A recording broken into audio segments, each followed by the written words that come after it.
Boa tarde, que alegria para a gente estar mais um domingo aqui reunido, estar mais uma vez compartilhando daquilo que Deus tem colocado no nosso coração durante a semana. Muita alegria ver também rostos familiares vindo aqui. E bom estar mais uma vez. E hoje a gente vai continuar na nossa série de Ruth. A gente tem estudado já há alguns domingos esse livro da Bíblia. A gente tem falado um pouco sobre a história de Ruth, aquilo que Deus tem tratado na comunidade a respeito de várias coisas que a gente pode retirar dessa lição que é tão curtinha assim, o livro é tão pequenininho, mas que tem tanta coisa importante para a gente aprender a partir dali. E aí, antes da gente começar hoje, eu queria fazer uma pergunta para vocês. Não precisa responder em voz alta não, certo? Responda no coração. No domingo passado, Rodrigo lançou um desafio para a gente, que foi de conectar, conversar, chegar junto de uma pessoa insegura, de uma pessoa que está numa situação... você percebe que ela está ali insegura, que ela tem alguma dificuldade, e ele lançou esse desafio para a gente. E queria perguntar quem essa semana tomou esse passo, percebeu alguma situação que poderia chegar junto, que poderia se aproximar de alguém, conversar com alguém. Quem da gente deu esse passo, né? Deu esse espaço. E aí responda no seu coração. Isso vai ser uma prática comum, certo? A gente vai conversar, desafiozinhos para a semana, para a gente falar. Mas porque é importante a gente entender que o que a gente fala aqui em cima não é só uma coisa que é muito subjetiva e está pairando no ar, e que é uma lição que a gente aprende e acha muito bonita, mas que essas coisas elas têm que se refletir na nossa caminhada, no nosso dia a dia. A gente tem falado há algum tempo sobre essa história e como que a gente enxerga cada coisa dessa, cada vivência dessa, cada história se repetindo na nossa própria história, na nossa própria vida. Pois bem, queria convidar vocês, nesse momento, a gente abrir lá em Ruth, no capítulo 2, e a gente vai estar falando um pouquinho hoje sobre aquele que se importou comigo. A gente vai estar continuando em Ruth no capítulo 2, e a gente vai estar olhando um pouco para a história do contato que Ruth tem com Boaz no primeiro momento, e a gente vai falar um pouco sobre esse encontro e aquele que se importou comigo, aquele que se importou com Ruth. E aí, para isso, a gente vai abrir lá em Ruth, no capítulo 2, a partir do versículo 5.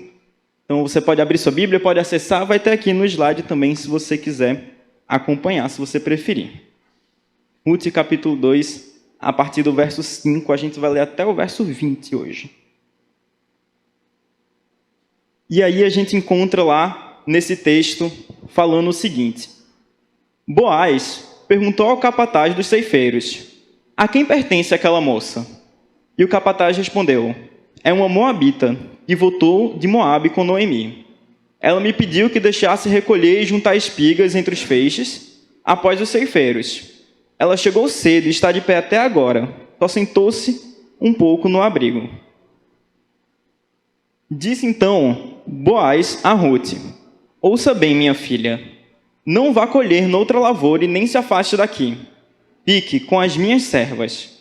Preste atenção onde os homens estão ceifando e vá atrás das moças que vão colher.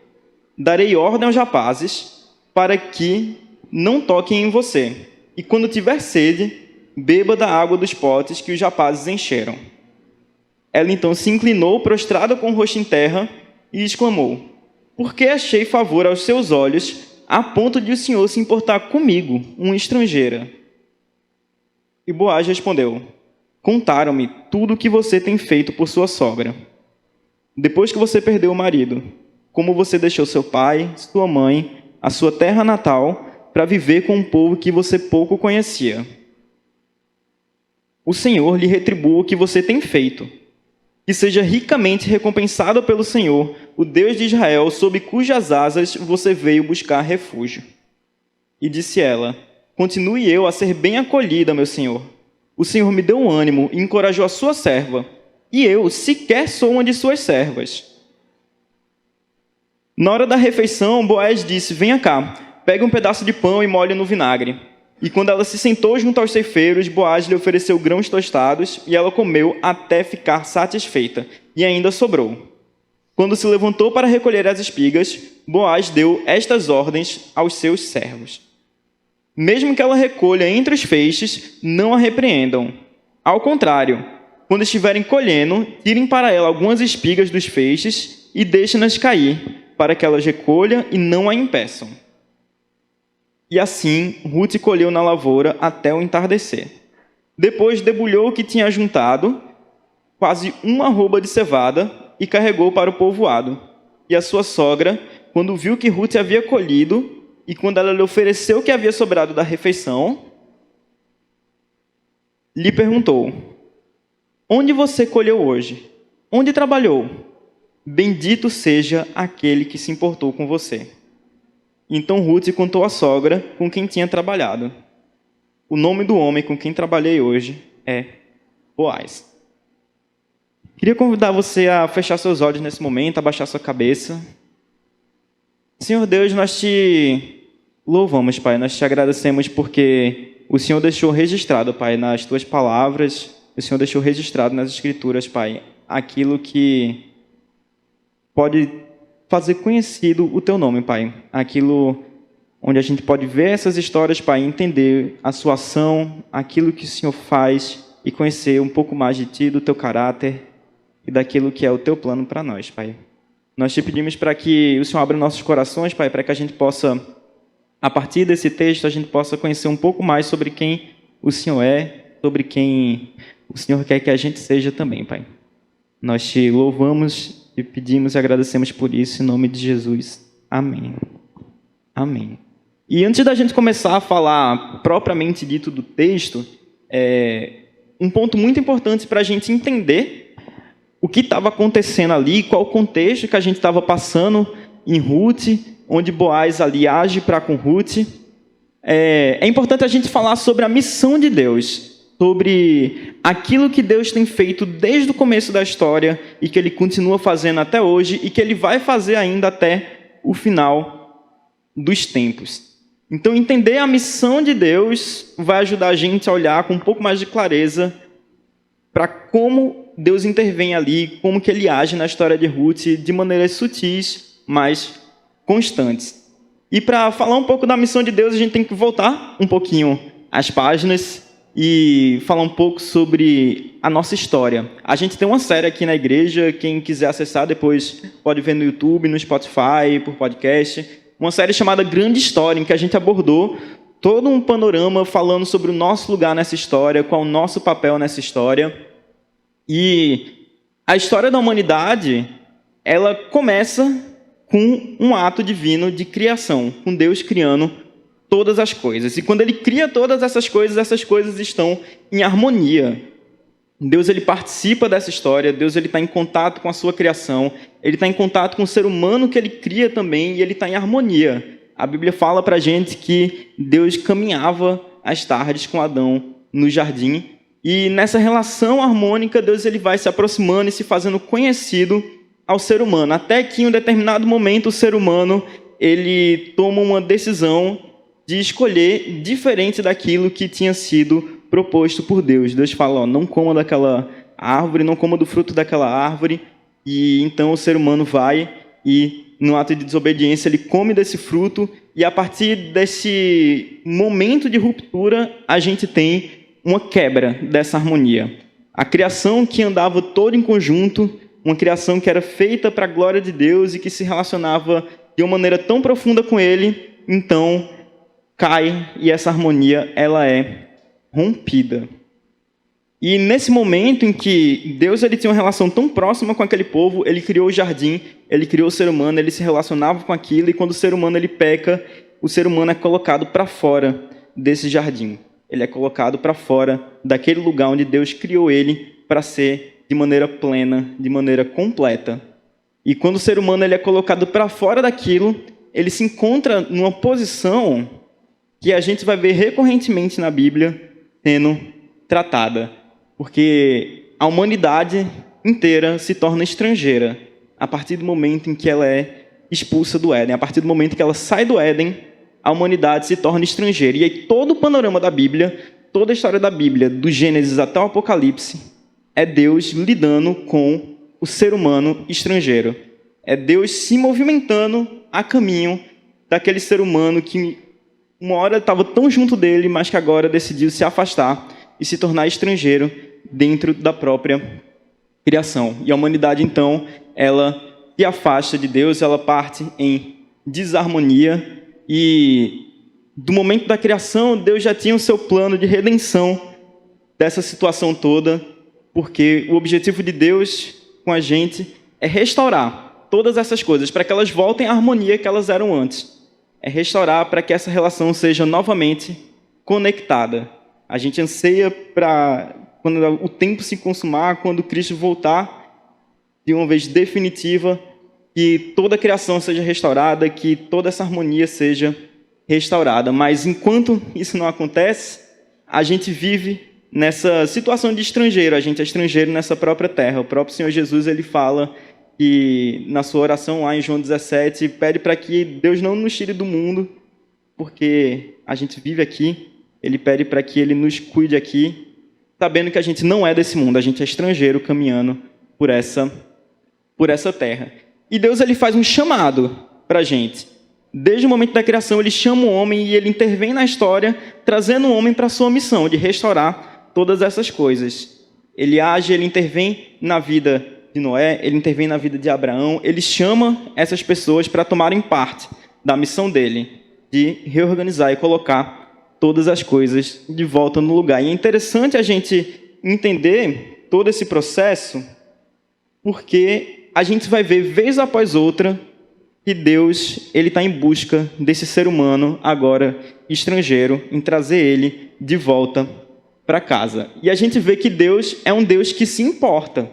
E ele se importa tanto que ele vai até as últimas consequências para que nós, que éramos estrangeiros, voltemos para casa. A gente vê que Deus é um Deus que se importa com o povo.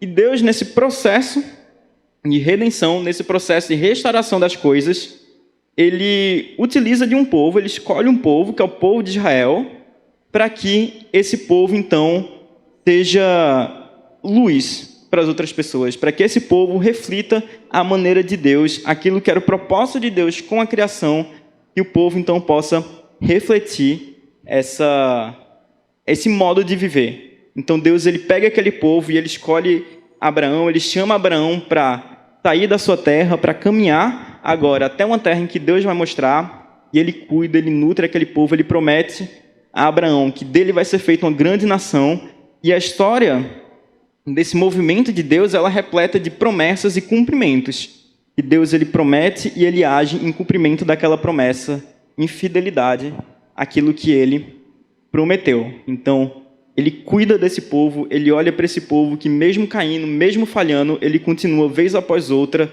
agindo e restaurando aquilo ali e trazendo de volta para o caminho. E ele vai nesse movimento de prometendo e cumprindo. E aí, lá em Gênesis, no capítulo 12, os versículos de 1 a 3, Deus fala assim: Então o Senhor Deus disse a Abrão, saia da sua terra, torne-se estrangeiro, saia da sua terra, do meio dos seus parentes, saia da casa do seu pai e vá para uma terra que eu vou lhe mostrar. E eu farei de você uma grande nação e eu o abençoarei. Tornarei famoso o seu nome e você será uma bênção. Abençoarei os que te abençoarem e amaldiçoarei os que te amaldiçoarem.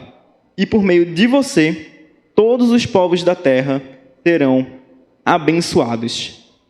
Então Deus está chamando Abraão, nesse momento aqui, para sair da terra dele, se tornar um estrangeiro. Mais uma vez, ele vai sair da terra onde ele está, ele vai para um lugar que Deus vai mostrar a ele ainda. Ele não mostrou, ele vai mostrar.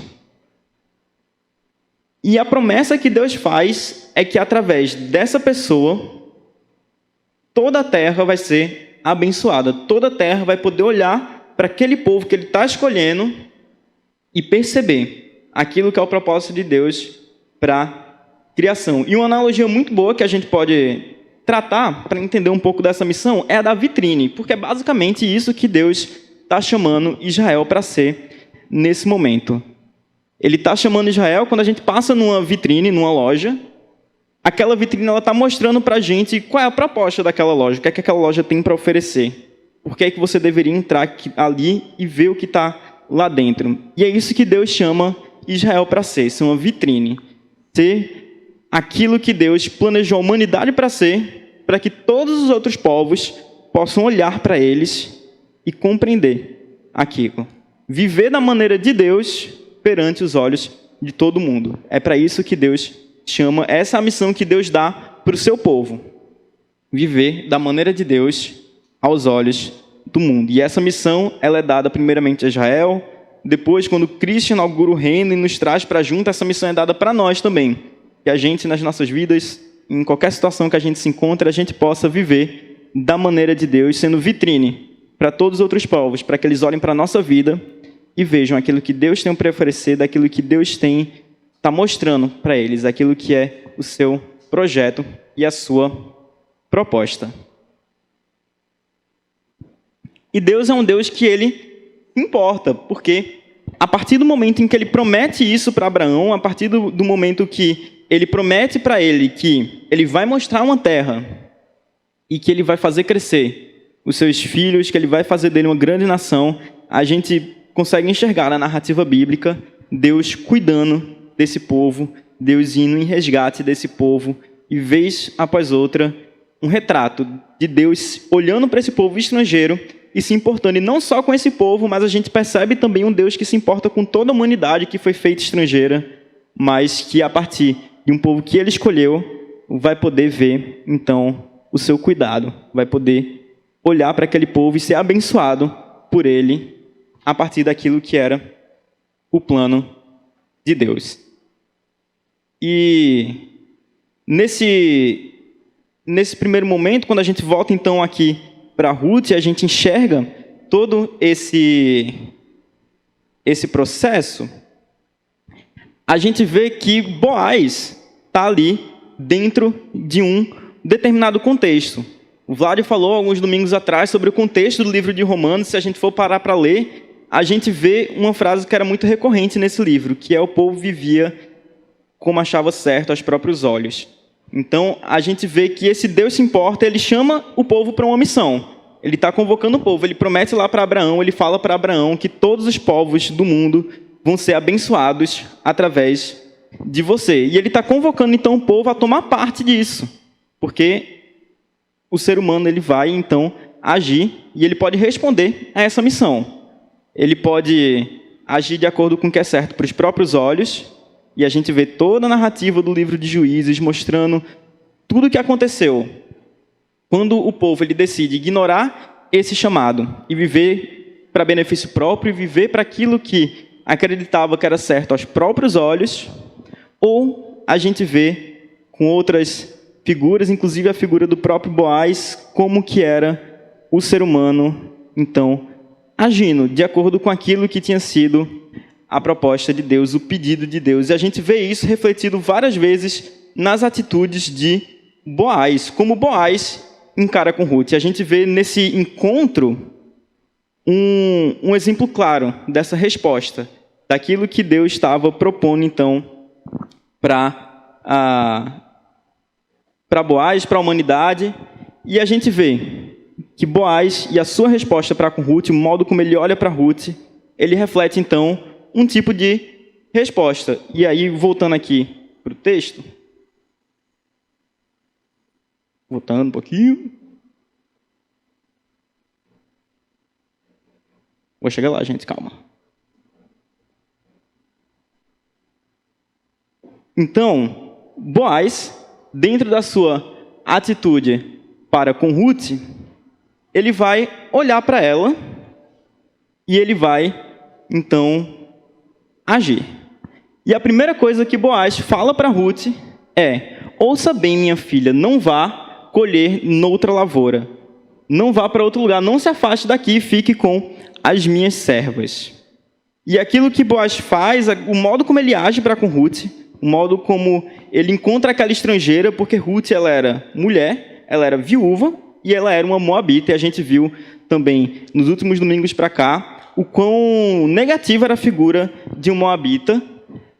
E Boaz, então, ele se encontra com essa pessoa, ele se encontra com uma pessoa que estava numa situação ali de completa vulnerabilidade, ela estava sozinha naquela plantação, ela estava ali naquela condição de estrangeira, na condição de viúva, ela pede para os ceifeiros para poder acompanhar eles, e só depois que o dono do campo que é Boaz, vai aparecer. E quando ele olha para Ruth, ele tinha tudo ali, para ele olhar para aquela mulher e rejeitar ela, e colocar ela para fora do seu campo, e colocar ela para ir fazer outra coisa ali, e não colher os frutos. Mas, ao contrário daquilo que ele poderia ter feito, o que Boaz faz é olhar para Ruth com compaixão, olhar para Ruth com misericórdia, olhar para Ruth com ternura, com amor, e ele fala: ouça, minha filha, não vá para outros campos, fique aqui na minha lavoura, fique com as minhas servas. E não só isso, mas ele oferece a proteção que a gente viu já no domingo passado, ele oferece aquela proteção, a segurança, e ele fala para os seus servos que eles não toquem nela, e que não apenas não toquem nela, não façam a ela nenhum mal, mas que quando virem ela colhendo, eles ofereçam ajuda, eles tirem algumas espigas, eles deixem cair no chão para que ela possa ir colher, e ele oferece para ela segurança, ele oferece para ela fartura, e a gente vê em Boaz uma resposta muito clara sobre aquilo que era o propósito de Deus de ser vitrine. Porque quando a gente olha para comparar, quando a gente age, porque Boaz poderia ter agido de maneira a benefício próprio, porque ele não tinha nada a ver com aquela moabita. Tem alguns comentários, inclusive, que falam que quando o ceifeiro ele vai falar para Boaz que aquela moça é uma moabita, tinha inclusive uma conotação negativa, quase de como que ela não tinha direito a fazer aquilo ali, porque eram apenas as israelitas que teriam direito, as viúvas que teriam direito a ir lá, colher, a tirar aquelas espigas e acompanhar a plantação. E quando o ceifeiro ele vai falar para Boaz que ela era uma moabita, tinha quase com uma conotação negativa, de não querer que ela estivesse ali. Mas, a despeito de expulsá-la daquele lugar, Boaz, então, traz ela para perto, ele dá para ela aquela segurança, e sendo bênção na vida dela, porque ela era uma estrangeira, ela era de outro povo da terra. Boaz, um hebreu, Boaz, um israelita, ele, então, serve naquilo que era a promessa feita a Abraão, de que todos os povos da terra seriam abençoados através deles. E Boaz, então, naquela situação individual, onde ele estava ali com Ruth, ele age com misericórdia, ele age com bênção, e ele abençoa a vida de Ruth, de um jeito tão grande, que quando Ruth se encontra com Noemi mais tarde, a quantidade de coisas que ela estava trazendo, para o espanto de Noemi, era tão grande que não tinha outra alternativa a não ser alguém que agiu com compaixão para com ela, alguém que favoreceu ela de alguma forma. Então a gente vê que Boaz, ele abre o coração de maneira generosa ao acolher Ruth ali, porque ele escuta aquilo que Ruth fez por Noemi, ele escuta que ela saiu da sua terra, ela estava ali numa situação de vulnerabilidade, ela sai da sua terra, ela sai dos seus pais, ela vai para uma terra que ela não conhece bem, e conforme a própria Ruth fala, quando ela está no seu diálogo com Noemi, ela diz para ela que onde você for, eu vou junto, o seu povo vai ser o meu povo, e o seu Deus vai ser o meu Deus. E Boaz, então, olha para ela, reconhece isso, e abre, então, os seus campos, ele oferece para ela um lugar. E ela cai com o rosto no chão, ela se prostra no chão, e ela justamente questiona isso para ele: como eu pude encontrar graça aos seus olhos se eu sou uma estrangeira? Por que eu encontrei graça aos seus olhos se eu não sou dessa terra, eu não sou daqui? Eu estou longe da minha casa, eu estou longe da minha família, eu estou deslocada daquele lugar ali, eu não conheço as pessoas que estão aqui, mas você olhou com compaixão para mim, você trouxe graça para mim. E mais para frente ainda, ela vai falar uma frase que ela é muito profunda, assim. Ela parece simples, mas quando a gente olha para todo o contexto da situação, inclusive para o contexto da nossa vida, ela fica cada vez mais profunda, que é: o Senhor me deu ânimo e encorajou a sua serva, e eu sequer sou uma de suas servas. E a gente vê em Boaz, então, na sua atitude, um cumprimento daquilo que Deus tinha falado a Abraão. Deus tinha chamado o povo para ser bênção aos outros, para acolher os outros.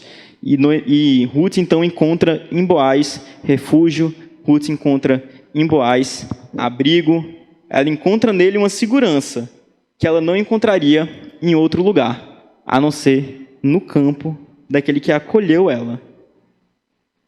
Boaz olha para Ruth, naquela situação dela, e a acolhe, e a traz para junto, e a traz para dentro da sua proteção, do seu abrigo.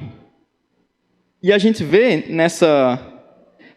nesse momento que Deus, então, ele se importa não só com o povo que ele escolheu ali, e ele dá a fartura para aquele povo, ele dá as suas ordenanças. Deus, ele manda através de Moisés uma série de direcionamentos, a lei que servia tanto para mostrar para o ser humano o pecado, tanto quanto para mostrar para o ser humano naquilo que ele não era suficiente por si só a cumprir, mas também para dar um direcionamento, para mostrar para o povo aquilo que Deus queria que eles fossem, aquilo que é o propósito de Deus para a humanidade, como a humanidade deveria ser, aquele pensamento no outro, sacrificial, que a gente já conversou, que o Rodrigo tratou tão bem no domingo passado, da entrega, de como que aquele povo ele deveria estar não preocupado com o seu próprio interesse, como a gente vê no livro de Juízes, ele tratando o tempo todo que o povo de Israel estava preocupado com os interesses próprios, mas, de fato, está se entregando em interesse do outro, está se entregando para suprir a necessidade do outro. E a gente vê que Boaz, ao contrário do contexto todo que ele estava de barbárie nos Juízes, ele se entrega, ele abre a sua plantação para Ruth, uma estrangeira. E Deus, ele é um Deus que se importa profundamente com o estrangeiro. Inclusive, ele se importa tanto com o estrangeiro que na própria lei existe uma seção da lei, existe um pedaço da lei específico para lidar com o estrangeiro, para lidar com aquele que estava fora. E eu não sei quem já teve a experiência de ler os livros da lei, o Pentateuco, ali a gente tem Gênesis, Êxodo, Levíticos e Número e Deuteronômio. E dentro da lei de Moisés, a gente tem uma série de direcionamentos para como que o estrangeiro deveria ser tratado. E a gente está falando, inclusive, sobre justamente esse trecho da Bíblia, o Antigo Testamento, na nossa terça teológica. Se você não participa ainda, eu queria convidar muito você a participar com a gente. Tem sido muito massa a gente se enxergar dentro de toda essa história, entender todo esse contexto e ver a ação de Deus narrada através das Escrituras. E Deus, ele se importa profundamente com o estrangeiro. Ele vai em busca desse estrangeiro o tempo todo. Todo o panorama bíblico é Deus indo atrás do estrangeiro. Todo o panorama bíblico, aquilo que é narrado na história da Bíblia, é Deus se entregando de maneira cada vez mais profunda para resgatar aquele que era estrangeiro e trazer ele de volta para casa. E lá em Levítico, no capítulo 19, no versículo 34, está escrito assim, no livro da lei: o estrangeiro que viver residente com vocês deverá ser tratado como um natural da terra. Amem-no como a si mesmos, pois vocês foram estrangeiros no Egito. Eu sou o Senhor, Deus de vocês. Eu queria ler novamente, porque eu acho esse texto belíssimo.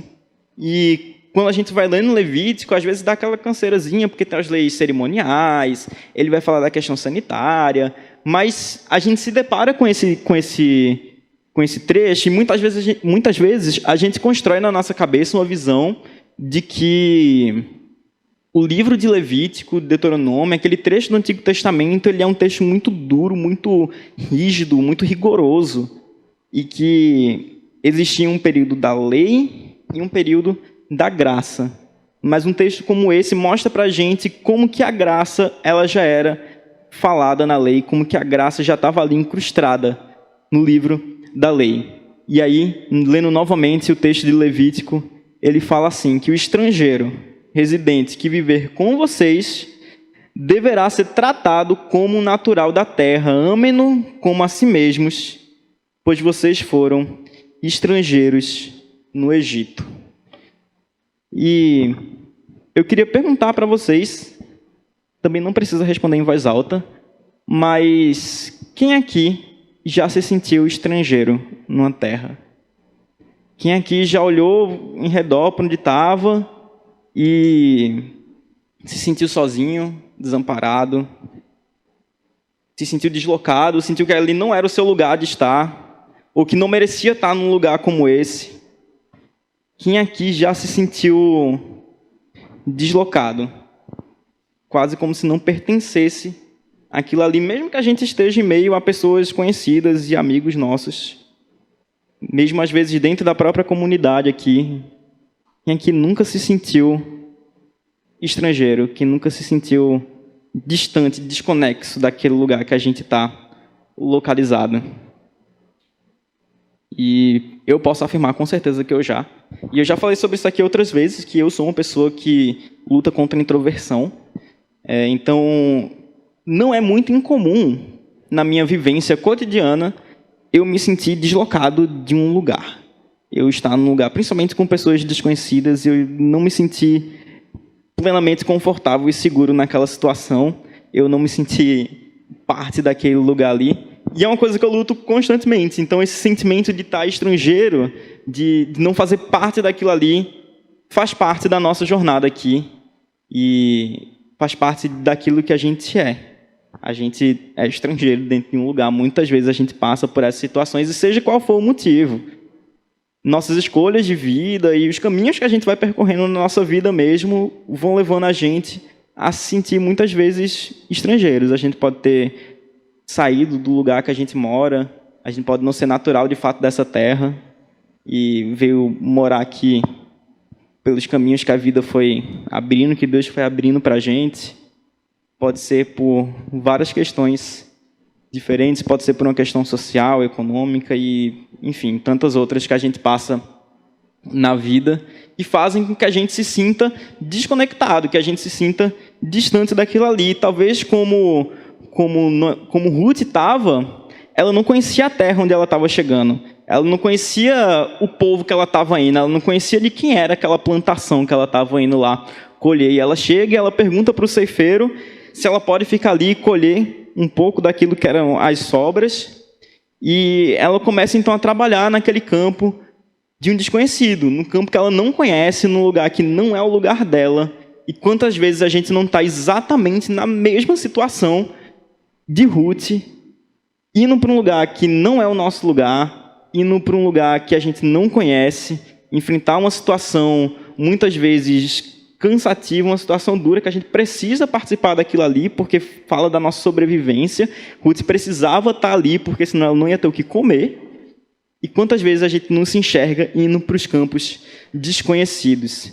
E um problema muito grande que Ruth enfrenta quando ela está indo nesse movimento, e que inclusive o próprio Boaz alerta ela. Depois, no final do capítulo 2, a gente pode ver que Noemi também aconselha Ruth a continuar nos campos de Boaz, era o perigo de trabalhar no campo desconhecido.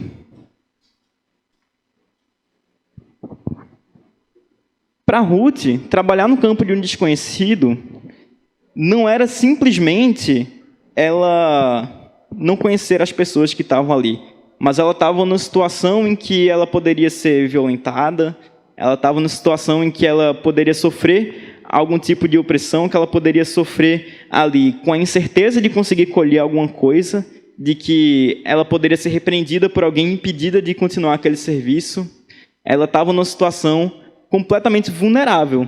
Ela estava ali completamente desamparada de qualquer ajuda e de qualquer suporte. E muitas vezes nós nos colocamos nessa situação. Na nossa vida cotidiana, a gente muitas vezes não conhece, ou a gente não busca conhecer o campo quando a gente tenta ir na nossa própria força e buscando o nosso próprio bem, o nosso próprio bem-estar. A gente vai muitas vezes se colocar em situações que a gente está trabalhando num campo desconhecido, que a gente está trabalhando num campo e a gente se nega muitas vezes a conhecer o próprio dono do campo ali, que está oferecendo aquele espaço para a gente se encontra dentro de um processo de medo, de incerteza sobre o futuro, de ansiedade, se a gente vai conseguir ter o que comer no dia seguinte, se a gente vai conseguir o suficiente para a gente hoje, se a gente não vai passar por situações vexatórias ou qualquer outro problema, como Ruth estava ali também, disposta, e que ela estava ali com a possibilidade de passar, né? Ela tinha isso em vista, que ela ali estava no horizonte e que ela poderia passar por qualquer situação mais complicada.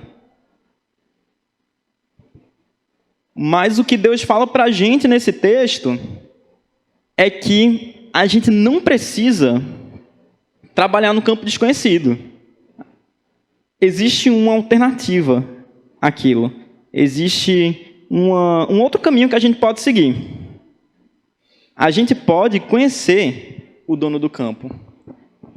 A gente pode conhecer aquele que é o dono de todos os campos, inclusive. Da mesma forma como Boaz, ele vai e se apresenta a Ruth, e ele se faz conhecido para Ruth,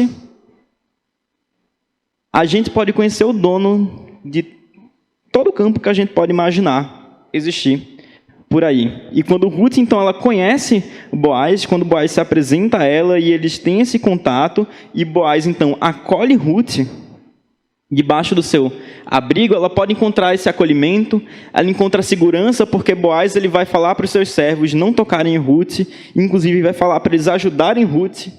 Ela pode encontrar então descanso, sabendo que no dia seguinte ela vai poder ir lá de novo naquela colheita, e ela vai ter essa mesma segurança, ela vai ter esse mesmo acolhimento, e no dia seguinte, e como Boaz fala, fique comigo até que acabe a minha colheita. E quando ele fala isso, ele não está falando só daquela tarde que ela estava ali, mas de todo o tempo em que os campos estiverem ali para ser colhidos, Ruth teria um lugar para participar, para tomar parte. E se Ruth encontra isso com Boaz, quanto mais a gente não pode encontrar com Deus, um Deus que ele olha para a gente, e da mesma forma que Boaz olha para Ruth, uma estrangeira, uma mulher viúva, estava sozinha ali, longe da sua terra, Deus olha para a gente na nossa estrangeirice, Ele olha para a gente no mais deslocado que a gente pode estar, e Ele chama a gente aqui, ó, não vai para outra colheita, não sai da minha terra, fica aqui junto com os meus servos, colhe das espigas que estão aqui. Da mesma forma que Boaz olha para Ruth com compaixão, com graça, com misericórdia, de uma forma tão avassaladora que Ruth ela se prostra, ela coloca o rosto no chão e dá graças a ele. Deus muito mais olha para a gente e fala: filho, vem aqui, fica na minha lavoura, não vai para outra. Fica aqui comigo até o final da minha colheita. E ele dá ordem aos servos para que possam então ajudar. Deus ele nos acolhe da mesma forma que Boaz acolheu Ruth e muito mais ainda. Então Deus, ele encontra a gente e no seu processo de missão, de restauração de toda aquela harmonia que estava lá no Éden, no processo de restauração de tudo aquilo que era o seu plano inicial, aquilo que ele pensou quando ele criou todas as coisas,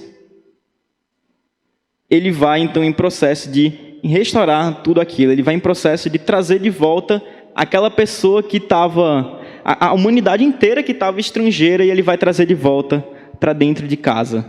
E a gente vê que é uma narrativa na Bíblia que ela parece até um pouco cíclica, que Deus ele começa num jardim, e aí tem todo o processo de desenvolvimento da humanidade, e todo o processo de restauração, todas as coisas através da figura de Cristo, e a Bíblia ela termina novamente com a humanidade dentro daquilo que era o plano de Deus, o seu propósito, dentro da cidade, dentro da sua casa, junto com Ele, e a gente tem esse relacionamento constante. Então, a gente pode continuar as nossas decisões, as nossas escolhas, os nossos caminhos, aquilo que a gente vai trilhando, pode levar a gente a campos desconhecidos, a campos que a gente vai ter essa insegurança, que a gente não tem a certeza, ou a gente pode olhar para aquele que é o dono do campo e que ele quer conhecer a gente, é o propósito dele que a gente conheça ele, ele faz um esforço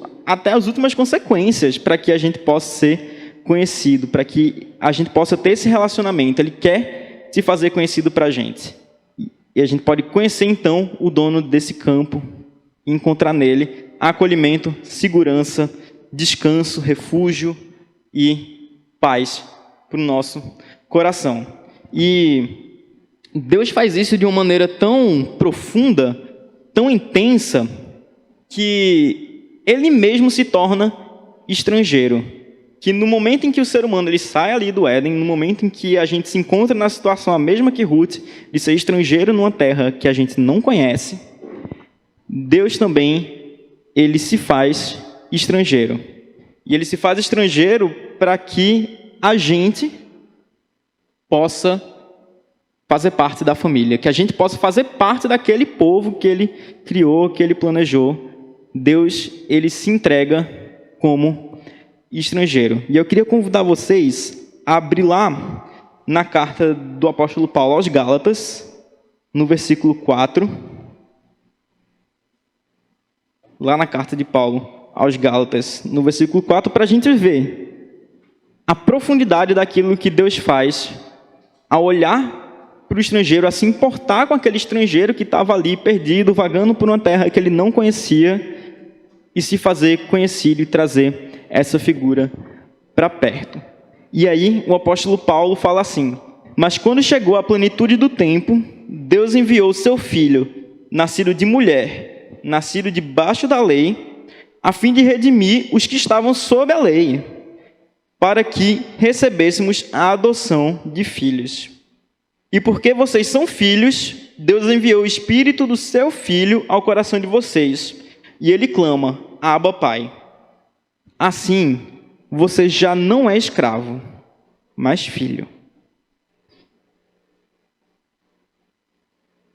Assim, você, eu, todo mundo que está aqui, inclusive quem está lá fora também,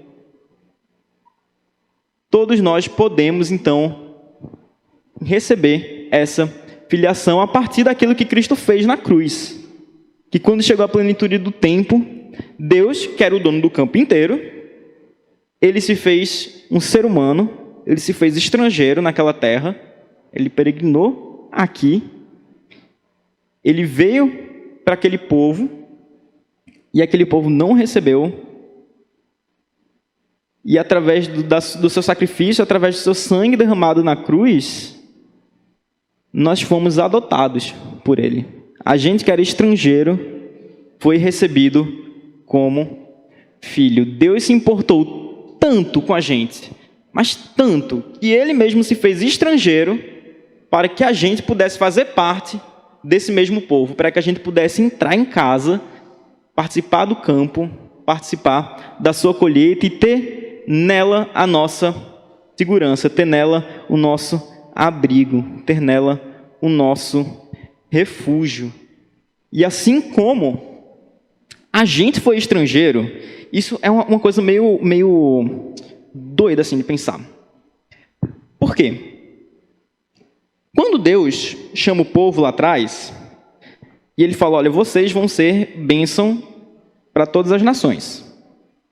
A gente encontra no registro bíblico o povo, às vezes, sendo bênção para todas as nações, e a gente encontra outros exemplos, por exemplo, como Jonas, que quando Deus chega e fala para Jonas: Jonas, seguinte, você vai para Nínive, e aí você chega lá em Nínive, e você vai falar para eles se arrependerem, senão eu vou destruir a cidade. E aí Jonas faz o quê? Ele pega o seu barquinho e ele vai lá para Tarsis, que, para quem não sabe, era do outro lado do continente, assim. Nínive ia mais para a Ásia, e Tarsis é mais ou menos ali perto da Espanha. E muitas vezes a gente encontra esse movimento de se isolar. E assim como Jonas, às vezes a gente faz isso também, assim. A gente entende a salvação como algo muito individual, muito nosso. E aí a gente se fecha dentro dessas quatro paredes aqui, e a gente é resgatado, a gente é chamado para a mesa, e a gente fica aqui dentro, tranquilinho, porque Deus salvou a gente está, então, suave, descansado, no refúgio, no descanso. Mas o que Deus está pedindo para a gente, e quando ele traz a gente de volta para aqui, para dentro dessa casa, não é para que a gente fique parado aqui, não é para que a gente fique só aproveitando da colheita dele, mas da mesma forma que a gente foi estrangeiro e que esse Deus, o dono do campo, se fez conhecido através da gente, se fez conhecido para a gente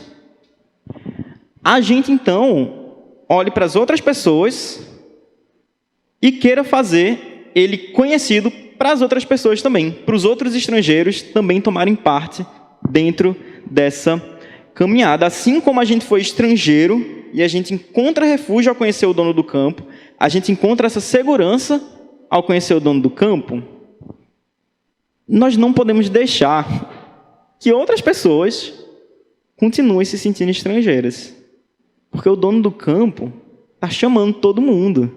O dono do campo tem o interesse de que cada pessoa que a gente se encontre com ele também. É o que ele fala para Abraão lá, que você vai ser bênção para todas as nações. A vitrine. O desejo dele é que a gente seja essa vitrine para as outras pessoas também. E aí, para a gente ir finalizando,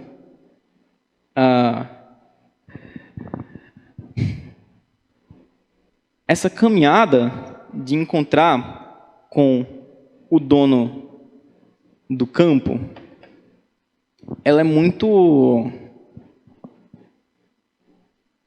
tem dois caráteres. Tanto um particular, obviamente, da gente ser encontrado, da gente ser resgatado daquela situação. E aí tem uma música que eu gosto muito dos Arraiz, que chama Mais. E o refrão dessa música, ela fala assim: e eu fui encontrado, sendo que eu sempre fui o esquecido em tudo aquilo que eu vivi. E me chama amigo, eu não sou mais estranho, eu sou um filho. E quando a gente se depara com toda essa situação, se depara com tudo aquilo que foi feito, muitas vezes a gente pode não entender. Assim como Ruth olha para Boaz e ela fala: como que eu encontrei graça aos seus olhos, sendo que eu sou uma estrangeira? E muitas vezes a gente até não quer entrar por essa porta aqui, porque a gente está se sentindo estrangeiro, porque talvez essa semana a gente pisou na bola, talvez porque a gente olha para o nosso passado, olha para a nossa vida, e a gente sente que a gente não vai ser aceito aqui, porque não tem como a gente encontrar graça aos olhos do dono do campo. Ele não vai aceitar a gente nesse lugar, porque a gente não é daqui. Porque talvez eu sou uma moabita nessa terra, talvez as pessoas olhem para mim com maus olhos e eu não me vejo como merecedor de tomar parte daquilo. E a gente realmente não é merecedor de tomar parte da plantação. Mas a graça da coisa e a beleza desse processo, ele está em a gente olhar para essa história toda, olhar para o nosso passado, olhar para aquilo que a gente fez, muita coisa talvez que a gente se arrependa de fazer, talvez um pecado que a gente tem uma dificuldade de lidar, tremendo, um pecado que a gente não consegue se desassociar dele, e a gente encontra com um Boaz, a gente encontra com Deus que, da mesma forma que ele olha para Ruth, naquela situação que ela estava, no contexto que ela estava, se encontra com Ruth do modo como ela estava ali, e ele olha para a gente e fala: filho, vem aqui, não sai desse campo, fica com os meus servos, fica comigo, permanece aqui até o final da plantação. Porque Deus, Ele não trata a gente por como a gente agiu essa semana. Deus não trata a gente por como a gente agiu nesse mês, por como a gente agiu a vida toda. Ele olha a gente, estrangeiro daquela terra. E quando Ele olha para a gente, estrangeiro, o movimento que Ele faz não é de empurrar a gente mais para fora, de fechar as portas daquele lugar. Mas Ele abre a colheita dele. Ele fala: filho, aqui tem um lugar para você. aqui tem segurança para você. Aqui você não precisa estar preocupado se alguém vai fazer algum mal para você. Porque eu sou o Senhor desse campo aqui e de onde você pode ver. E aos servos, aqui a igreja, aquele que já faz parte da colheita, aquele que já tem trabalhado na colheita, a gente é chamado, a gente é desafiado a olhar para esses estrangeiros e a gente servir como Boaz serviu, ou a gente fazer o trabalho que o ceifeiro fazia de ir lá e de tirar aquela espiga e deixar no chão para que aquela pessoa faminta possa colher. E a gente tem opções, assim, quando a gente lida com isso. E talvez a gente estrangeiro, a gente possa viver atrás dessas migalhas. Atrás de lá e catar um pouquinho daquela espiga que está caindo no chão e levar para casa. Ou a gente pode olhar para o dono do campo. A gente pode se ajoelhar diante dele. Encontrar graça na frente dele. E na refeição a gente ter fartura. Porque a gente não é mais escravo, a gente não é mais estrangeiro. Quando a gente encontra com ele, é acolhido por ele, a gente é chamado filho. A gente é tirado daquela situação e é trazido para a mesa, para fazer parte dessa família. E queria desafiar você nesse momento, essa semana. Da mesma forma que na semana passada a gente foi desafiado a encontrar com alguém inseguro, a conversar com essa pessoa, a se derramar por essa pessoa, para que a gente possa, se a gente estiver se sentindo estrangeiro, para que a gente possa conhecer o dono do campo, porque ele está aí para ser conhecido. Ele não está aí, ele não é um Deus distante, que é um relojoeiro que dá a corda no negócio e deixa rolar. Mas ele está ali para se fazer conhecido, e a gente pode acessar ele diretamente, não tem intermediário para acessar Deus. Não tem nada que nos impeça. A gente pode acessar ele diretamente através das escrituras, da oração, de um relacionamento com ele. Então, se você tem se sentido estrangeiro nessa terra, saiba que o dono do campo está fazendo um convite para você partilhar da mesa junto com ele, junto com seus filhos. E para você que já partilha dessa mesa, que já está nesse serviço, eu queria desafiar você, essa semana, a identificar, talvez alguém do seu trabalho, alguém de onde você estuda, alguém da sua casa, da sua família, de onde você mora, alguém estrangeiro, alguém que está ali se contentando com aquelas migalhas que podem ser entregues. E perguntar ao dono do campo o que é que a gente deve fazer a respeito disso, porque a gente não é o dono do campo.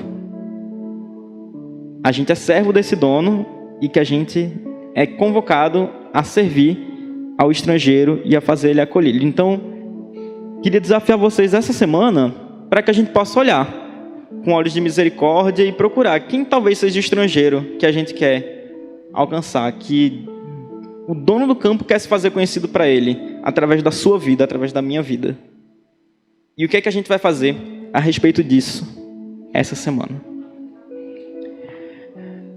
Senhor Deus, nós te pedimos, Pai, um coração aberto, um coração sensível, Pai, para entender aquilo que o Senhor quer fazer na nossa vida, um coração sensível, Pai, e olhos que estejam ali dispostos a enxergar o estrangeiro, porque a gente foi estrangeiro também uma vez e o Senhor nos acolheu, Pai, com tanta graça que é mais do que aquilo que a gente pode suportar, Pai, que o Senhor deu pra gente com fartura. Queria te pedir olhos, Pai, sensíveis como os teus, Pai, como os de Boaz, quando olhou para Ruth e teve compaixão dela, e teve misericórdia dela, para que a gente possa olhar, Pai, para outras pessoas também estrangeiras, longe da sua terra, longe da sua família, que talvez estão se sentindo desamparadas, estão se sentindo marginalizadas, esquecidas em tudo aquilo que elas fazem, Pai. E que a gente possa mostrar que o dono do campo, ele é gracioso, o dono do campo é misericordioso, Pai. Que o Senhor tem muito mais do que aquilo que a gente pode oferecer e que cada pessoa que a gente encontrar também, Pai, pode ter um lugar junto do campo. Também pode ter segurança, Pai, paz, abrigo e consolo dentro dos teus campos. Nós te pedimos por isso, Pai, leva a gente nessa semana a um relacionamento cada vez mais profundo contigo, Pai, cada vez mais parecidos contigo. É isso que nós te pedimos, Pai, e perdoa os nossos pecados. Em nome de Jesus, amém.